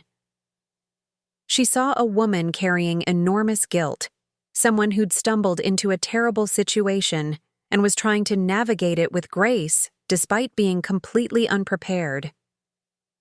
Thank you, Eleanor said, stepping aside to let them in. For dinner and for everything else. Jessica's eyes filled with tears. Eleanor, I'm so sorry. I never meant for any of this to happen. I was just trying to help. I know, and Jessica, you did help. It doesn't feel like it right now, but you prevented me from losing this house to loans I didn't know existed. Michael wrapped his arm around both women. Can we try to figure this out together? All of us? They settled in the living room, Lily coloring at the coffee table, while the adults navigated the difficult terrain of truth-telling. Eleanor found herself sharing selected details, nothing about the childhood accident, but honest information about Robert's double life and financial deception. I always suspected something, Michael said quietly when Eleanor finished. Not the extent of it, but I knew Dad wasn't telling us everything. Eleanor stared at her son. You knew? Not knew exactly. Suspected. There were too many unexplained absences, too many vague explanations about where he'd been. And he was different when he came back from trips. More relaxed, happier. Like he'd been somewhere that fed his soul in a way home didn't. The observation cut deep, but Eleanor recognized its truth. Why didn't you say anything? Michael looked uncomfortable. Because I didn't want to know. I could see you were happy in your marriage, or at least content. I figured if Dad was having an affair, it wasn't my business as long as he was still taking care of you. Eleanor felt a surge of complicated emotions, anger that Michael had kept his suspicions to himself, but also understanding that he'd been trying to protect her happiness. I wish you'd told me, she said. I wish I had too. Maybe if I'd forced the conversation years ago, we could have dealt with this while Dad was still alive. Jessica spoke up quietly. I don't think Robert would ever have told the truth voluntarily. He'd built his entire adult life around maintaining these separate compartments. The only reason we know now is because he died. Eleanor nodded, recognizing the accuracy of this assessment. Robert had been too invested in his carefully constructed personas to risk exposing them. What happens now? Michael asked. Eleanor looked around at her family, reduced but perhaps more honest than it had been in years. I'm meeting Margaret Torres tomorrow. I need to understand what she knew, what she experienced with your father. After that, I don't know. I'll figure out the financial situation, make decisions about the house, try to build a life that's based on truth instead of illusion. Lily looked up from her coloring. Are you still sad about Grandpa Robert, Grandma? Eleanor considered the question seriously. Yes, sweetheart, but it's a different kind of sad now. I'm sad that he felt like he had to keep secrets from all the people who loved him. Maybe he was scared, Lily said with the wisdom that sometimes comes from innocence. Maybe he was, Eleanor agreed, feeling something shift in her understanding. Perhaps Robert's deception hadn't been malicious but desperate, a man trying to be everything to everyone while feeling adequate for no one. The thought didn't excuse his choices, but it made them more human. After Michael and Jessica left, Eleanor sat alone in her living room, feeling less alone than she had in days. Tomorrow would bring new revelations, new complexities, new challenges to her understanding of love and truth and family. But tonight, she felt ready to face them. The phone rang, interrupting her thoughts.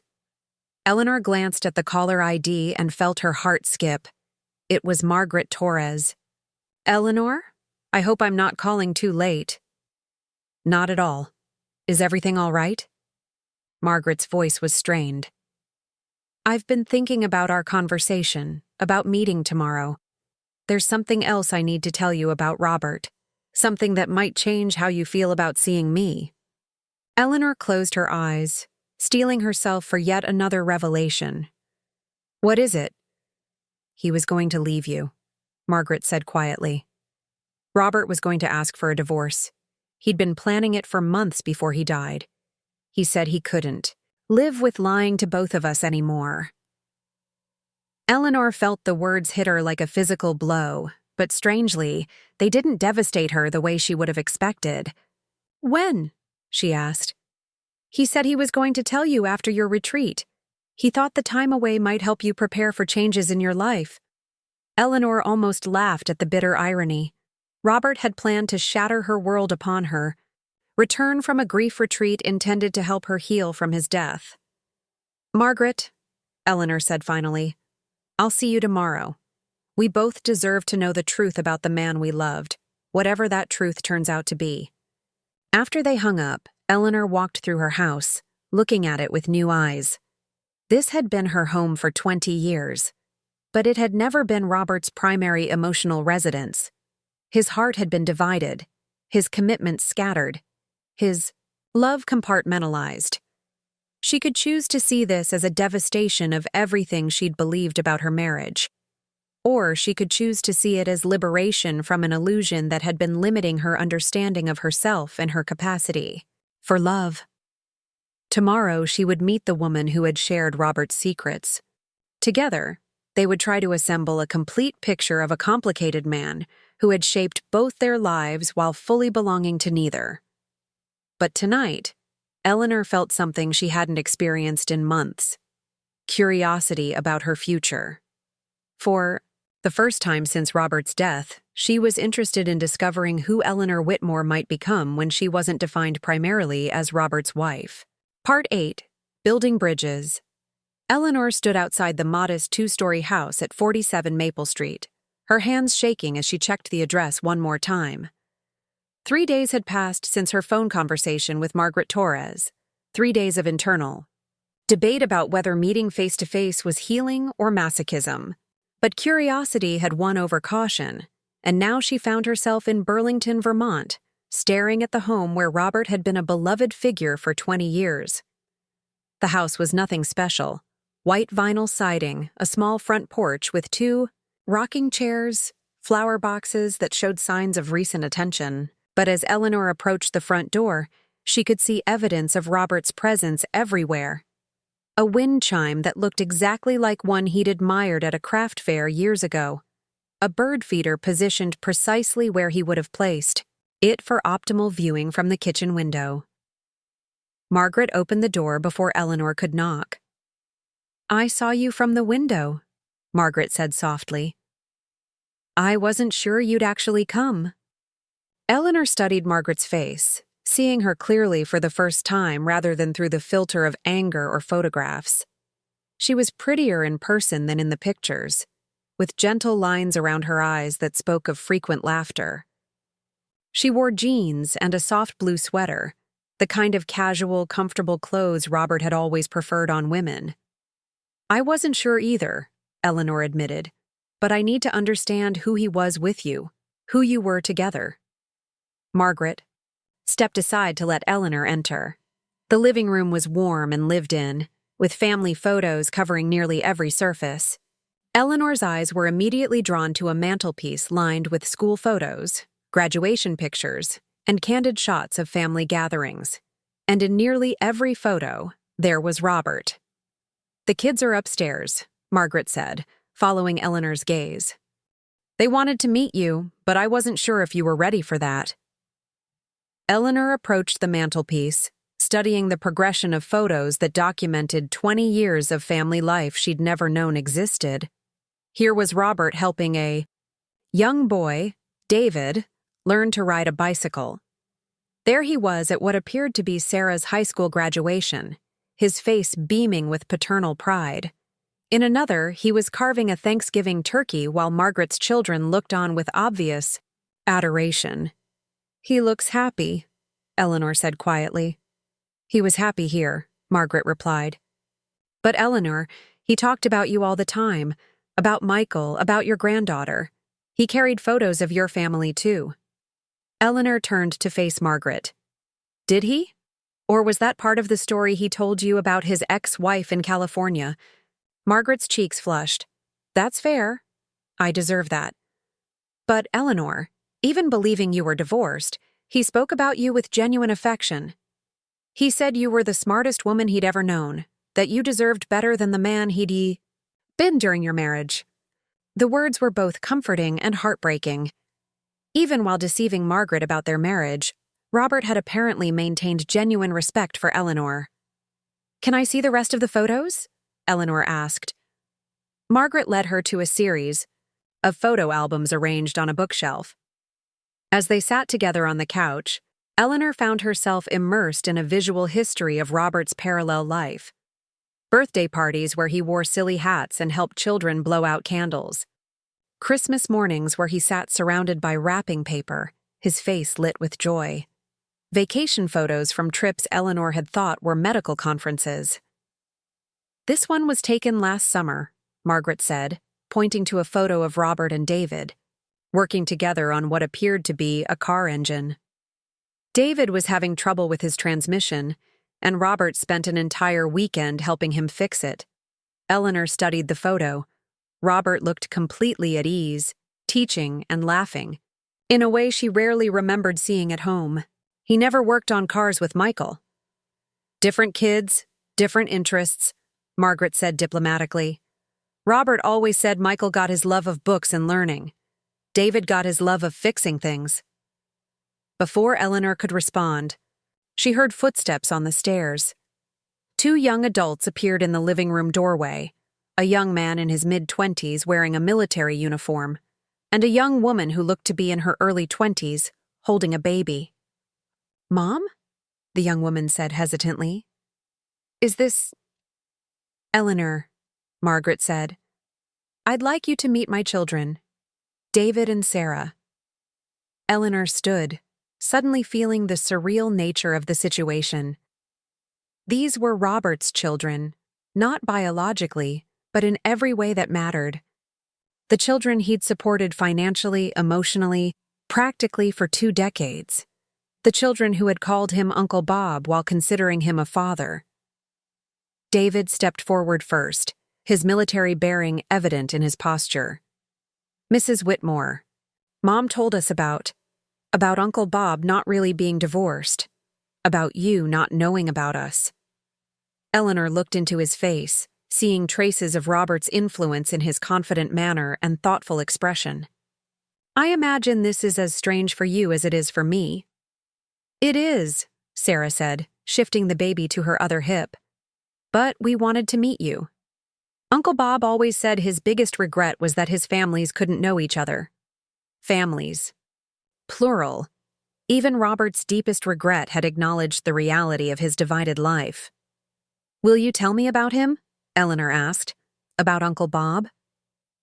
David and Sarah exchanged glances, then settled into chairs across from Eleanor and Margaret. For the next 2 hours, Eleanor listened to stories about a Robert she recognized but had experienced differently.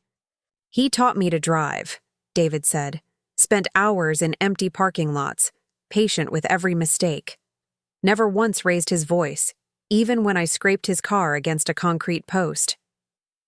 Eleanor remembered Robert teaching Michael to drive. The same patience, the same quiet instruction, but somehow with less of the relaxed joy these children described. "He came to every school play I was in," Sarah added, bouncing her baby gently. "Even the terrible ones where I forgot my lines. He'd sit in the front row and clap like I'd just won an Oscar." "Did he ever miss anything important?" Eleanor asked. "Never," David said firmly. "Graduations, birthdays, school concerts, he was always there. Sometimes he'd drive up from a medical conference just for one event, then drive back the same night." Eleanor felt a familiar pang. Robert had missed several of Michael's important events over the years, claiming work obligations or scheduling conflicts. Now she understood where he'd actually been. "He was different here than he was at home," Eleanor said, not accusingly, but as an observation. Margaret nodded. "He said he felt like he could be himself here. Less pressure to be perfect, less worry about maintaining his professional reputation." "What did he worry about at home?" Sarah asked curiously. Eleanor considered how to answer honestly without burdening these young people with Robert's deepest secrets. Your Uncle Bob carried a lot of guilt about things from his past. I think he felt like he had to be perfect to deserve happiness, and that made it hard for him to relax. He talked about that sometimes, David said thoughtfully. Said he'd made mistakes when he was young that he could never fix. But he never told us what they were. Eleanor felt grateful that Robert had protected these children from the knowledge of Linda Morrison's death, even while sharing some of his emotional burden with them. The baby's name is Robert, Sarah said suddenly, looking down at her son. We named him after Uncle Bob. We hope that's okay with you. Eleanor felt tears prick her eyes. This child, Robert's grandson in every way except blood, would carry his name into the future. It's more than okay. It's perfect. Margaret showed Eleanor through the rest of the house, pointing out Robert's contributions to their daily life, a bookshelf he'd built for Sarah's college textbooks, a deck he'd helped David construct the previous summer, small improvements and additions that spoke of someone deeply invested in the comfort and happiness of this family. In Margaret's bedroom, Eleanor saw photos on the nightstand, Robert with Margaret at various stages of their relationship, both of them aging together, in increments across 20 years. Were you happy? Eleanor asked. Really happy? Margaret sat on the edge of the bed, her hands folded in her lap. Yes, but Eleanor, it was complicated happiness. I always felt like I was living in a beautiful bubble that could burst at any moment. I never understood why Robert couldn't talk about his past, why he was so secretive about certain aspects of his life. Now, I know it was because he was protecting his life with you. He was protecting both of us from the truth. Yes, and I think that protection was slowly killing him. The last few months before he died, he seemed more stressed, more guilt-ridden. He kept saying he needed to make things right, but he never explained what that meant. Eleanor thought about the letter she'd found, the one where Robert talked about wanting to tell her about Margaret and the children. I think he was planning to tell me after I got back from my retreat. He was planning to ask you for a divorce, Margaret said quietly. But not because he didn't love you. Because he thought you deserved better than half of his heart. Eleanor felt the familiar complexity of emotions that had become her constant companions. Love and anger, understanding and betrayal, all tangled together in ways that defied simple resolution. Would you have married him? Eleanor asked. If he'd divorced me? Margaret was quiet for a long moment. I don't know. 20 years of secrecy changes people. I'm not sure either of us knew how to be fully honest anymore. Maybe we would have had to learn how to love each other without the excitement of forbidden romance. Eleanor nodded, recognizing the wisdom in Margaret's observation. Robert's compartmentalized life had probably been as addictive as it was. Destructive. As the afternoon wore on, Eleanor found herself settling into easy conversation with Margaret and her children. They shared stories about Robert's quirks, his obsession with perfectly brewed coffee, his terrible jokes, his habit of falling asleep in front of the television with his glasses still on. He did that at home too, Eleanor laughed, wiping away tears. I must have taken his glasses off and covered him with a blanket 1,000 times. Mom used to do the same thing, Sarah said. We'd find him on the couch Sunday afternoons snoring, softly with some medical journal on his chest. The shared experiences created an unexpected intimacy among the 4 women. They were all Robert's family, all shaped by his presence in their lives, all grieving his loss while trying to understand his choices. When it came time to leave, David walked Eleanor to her car. Mrs. Whitmore, he said as she unlocked her. I want you to know that Uncle Bob talked about you with real love. Whatever problems you two had, whatever secrets he kept, he never stopped caring about you. Eleanor looked at this young man who had received the fatherly attention she'd sometimes felt Robert withheld from Michael. But instead of resentment, she felt something approaching gratitude. He loved you too, she said. All of you. That love was real, even if the circumstances were complicated. Driving home to Vermont, Eleanor reflected on the day's revelations.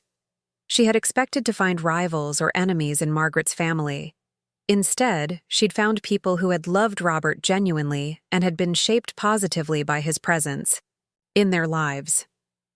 Robert had been a flawed man who had made terrible choices and lived with devastating secrets, but he had also been capable of profound love and meaningful connection.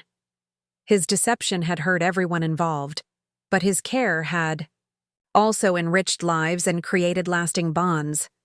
Eleanor couldn't forgive Robert's lies or excuse his betrayal, but she was beginning to understand that forgiveness and understanding weren't the same thing, and that healing didn't require her to reduce Robert to either hero or villain. He had been both, and neither, and something more complex than either. Simple characterization could capture. Most importantly, Eleanor was beginning to understand that her own capacity for love and connection hadn't been diminished by Robert's deception.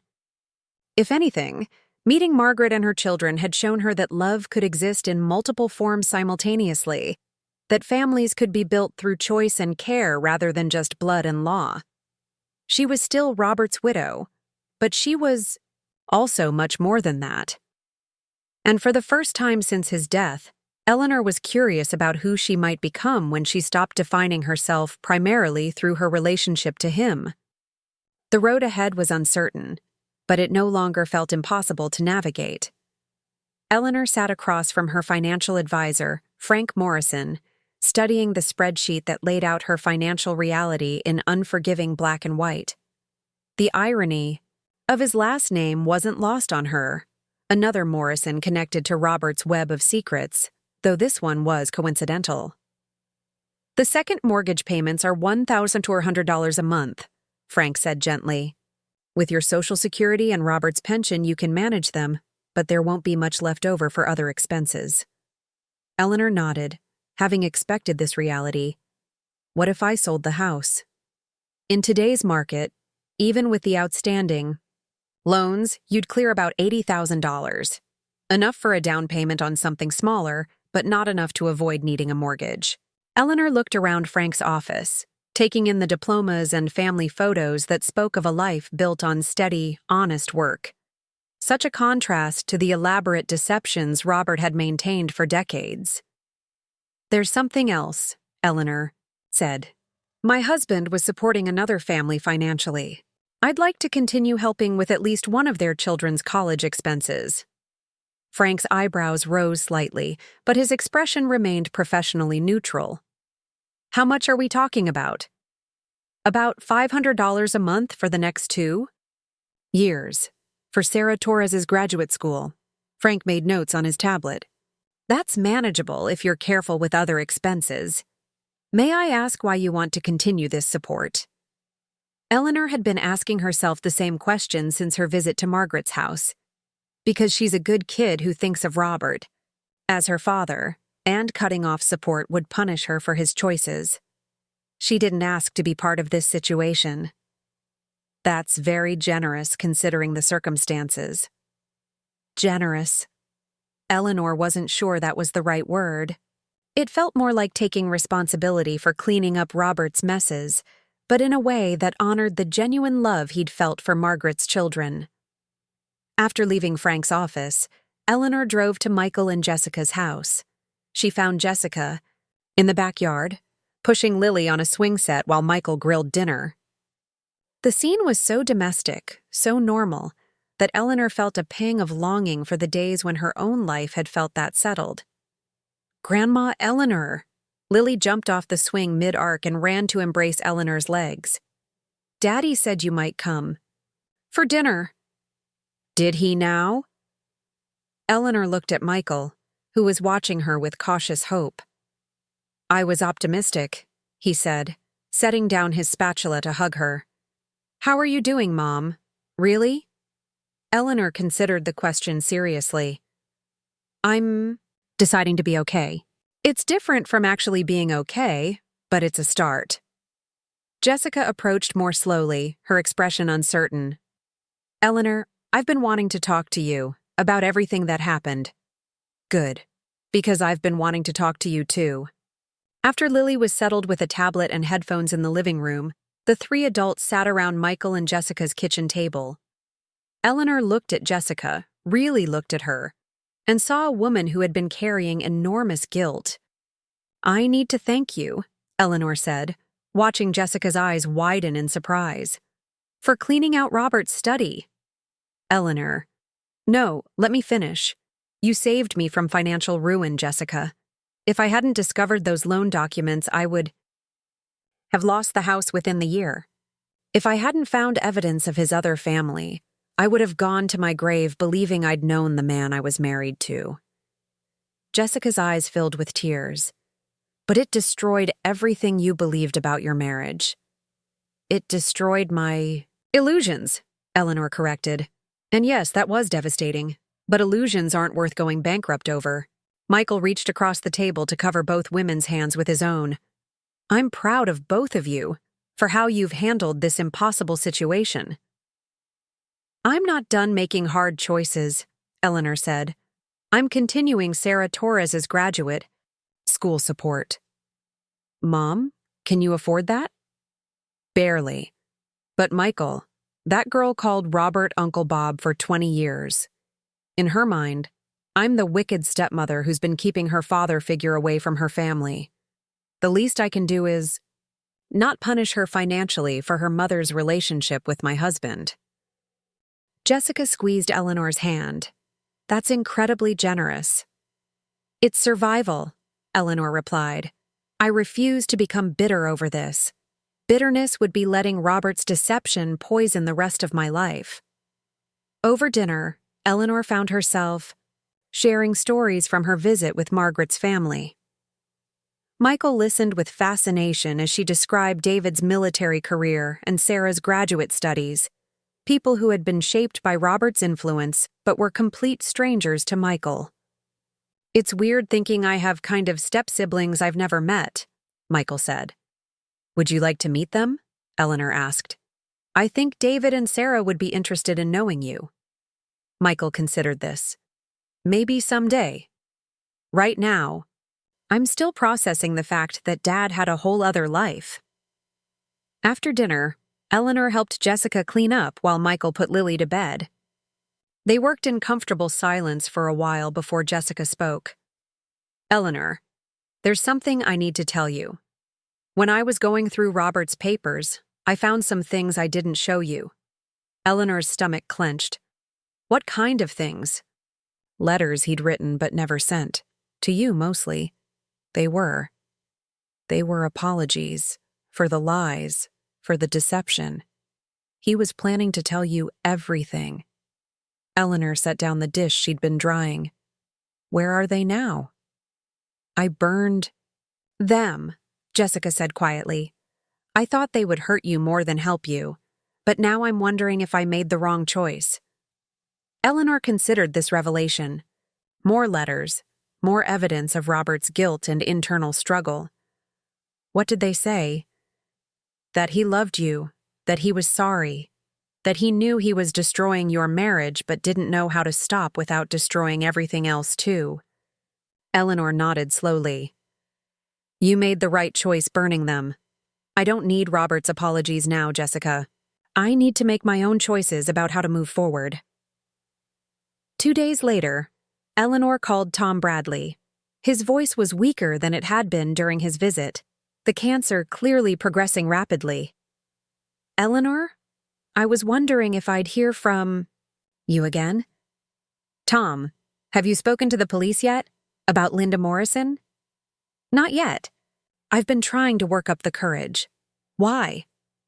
Eleanor had wrestled with this decision for days.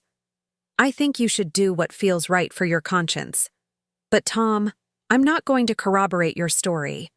I won't lie for Robert anymore. But I won't destroy his reputation after death either." Tom was quiet for a long moment. "I understand. This is my burden to bear, not yours." "It always was."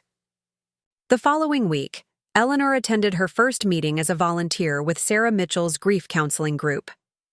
She sat in a circle with 6 other people, listening to stories of loss that were heartbreaking but somehow less complicated than her own. "Eleanor, would you like to share what brought you here?" Sarah asked. Eleanor looked around the circle at faces marked by loss, but not by betrayal. "My husband died 3 months ago," she said. "But I'm learning that grief gets more complex when the person you're mourning turns out to be someone you never fully knew." After the meeting, an elderly man approached her. "That was brave," he said. "What you shared about complicated grief. My wife had Alzheimer's, and I lost her years before she died. Nobody talks about how confusing it is to grieve someone who's still alive but already gone." Eleanor felt a surge of recognition. It helps to know we're not alone in complicated loss. Driving home, Eleanor reflected on the choices she'd made over the past few weeks, supporting Sarah's education, reconciling with Jessica, refusing to expose Robert's deepest secret while allowing Tom to make his own decisions, volunteering to help others navigate difficult grief. None of these choices had been easy, but they all felt right in ways that simple anger or blanket forgiveness wouldn't have. She was building a life based on conscious decisions rather than emotional reactions, and that felt like the first real power she'd held in months. Eleanor was still Robert's widow, still dealing with the aftermath of his deceptions. But she was also becoming something new, a woman who had looked directly at the worst truths about her life and chosen to respond with wisdom rather than bitterness. The road ahead remained uncertain, but Eleanor was no longer afraid of walking it alone. 6 months later, Eleanor stood in the kitchen of her new apartment, making coffee in the early morning quiet. The space was smaller than the house she'd shared with Robert, just 2 bedrooms, 1 bathroom, a combined living and dining area. But it felt more like home than anywhere she'd lived in years. The apartment was hers in a way the house had never been. She'd chosen every piece of furniture, every picture on the walls, every book on the shelves. Nothing here existed because Robert had selected it or because it had always been there. Everything reflected Eleanor's actual preferences, rather than the compromised choices of a long marriage. Her phone buzzed with a text from Margaret. "Sarah got into the PhD program. She wanted you to be among the first to know."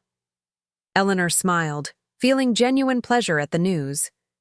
Sarah Torres had become something like a step-granddaughter to her, not replacing Lily, but expanding Eleanor's understanding of family beyond traditional boundaries. The monthly payments Eleanor made toward Sarah's education were a strain on her budget, but they connected her to Robert's other family in a way that felt healing rather than painful. She texted back her congratulations, then checked the time. Jessica and Michael would be dropping Lily off in an hour for their monthly Grandma Day, a tradition that had evolved from Eleanor's need to maintain close connections to those who mattered most. These relationships had deepened in ways Eleanor hadn't expected. Without the weight of maintaining illusions about Robert, she and Jessica had developed genuine friendship. Michael had stepped up as head of the family, taking responsibility for coordinating gatherings and checking on everyone's emotional well-being. Even Lily had benefited from the adults' increased honesty, no longer sensing the undercurrents of secrets and tension that had previously marked family interactions. Eleanor's phone rang, interrupting her thoughts. The caller ID showed a number she'd come to recognize, one of the women from her grief support group. "Eleanor, this is Patricia. I'm sorry to call so early, but I didn't know who else to talk to." Patricia was 62, recently widowed after finding evidence that her husband had been gambling away their retirement savings for years. Eleanor had become something of a mentor to women dealing with complicated grief, loss tangled with betrayal, love complicated by anger. "What's happening, Patricia?" "I'm at his grave," Patricia said, her voice shaking. "I came here to talk to him, but I don't know what to say." "I'm so angry, Eleanor. How did you get past the anger?" Eleanor looked out her kitchen window at the cemetery visible across the street, one of the reasons she'd chosen this apartment. She could see Robert's grave from her living room, a daily reminder that had initially seemed masochistic, but had proven oddly comforting. "I didn't get past it," Eleanor said honestly. "I learned to carry it alongside other feelings. Love and anger aren't mutually exclusive, Patricia. You can be furious with him and still grieve losing him. But how do I talk to him? How do I say goodbye when I'm not sure I forgive him?" Eleanor understood the question intimately. She'd been avoiding visiting Robert's grave for exactly this reason. "You tell him the truth," Eleanor said. "All of it. The love, the anger, the disappointment, the gratitude. You don't have to choose just one emotion."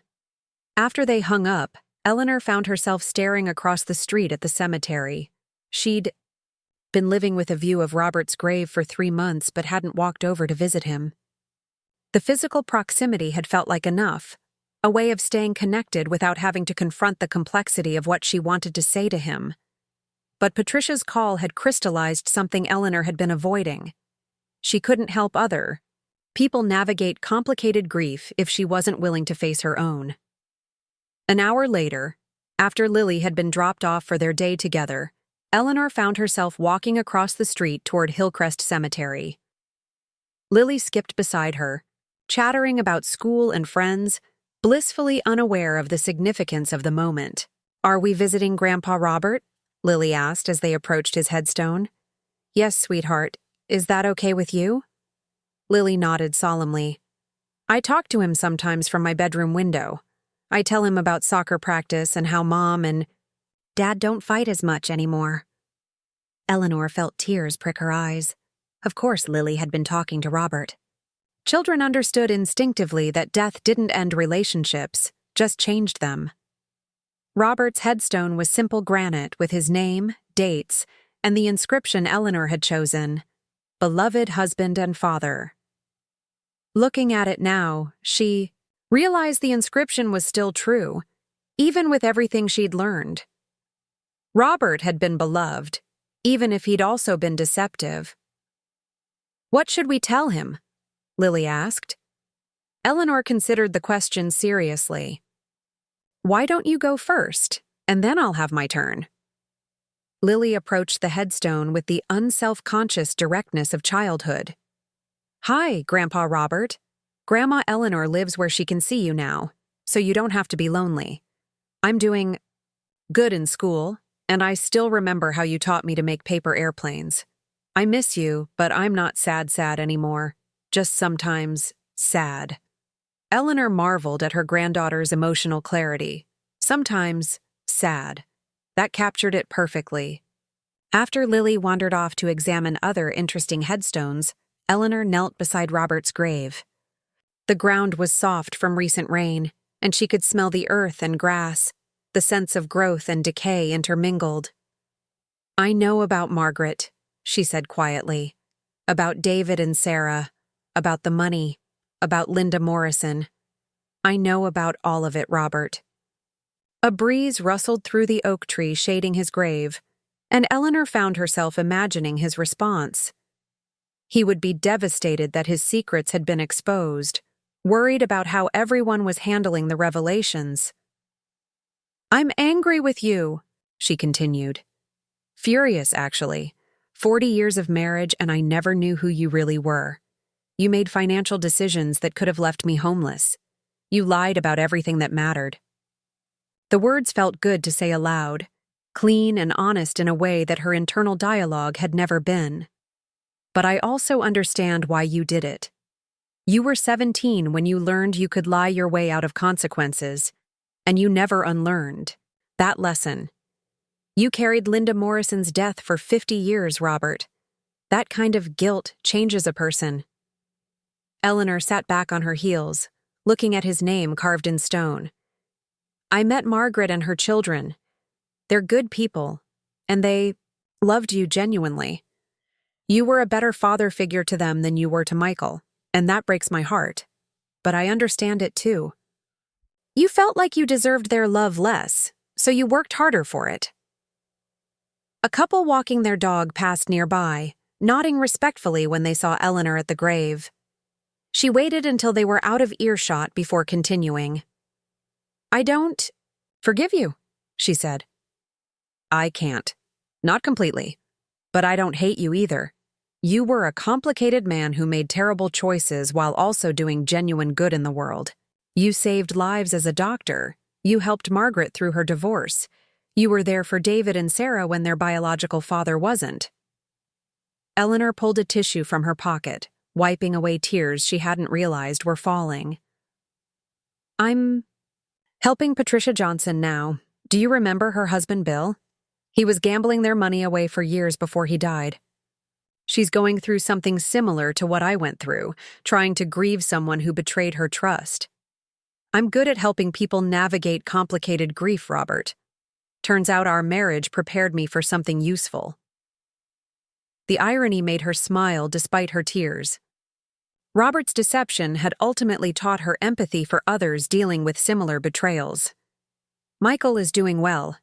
He's stepped up as head of our family, taking responsibility in ways he never had to before. Jessica and I are friends now, real friends, not just polite relatives. And Lily." Eleanor looked over at her granddaughter, who was now making friends with someone else's dog.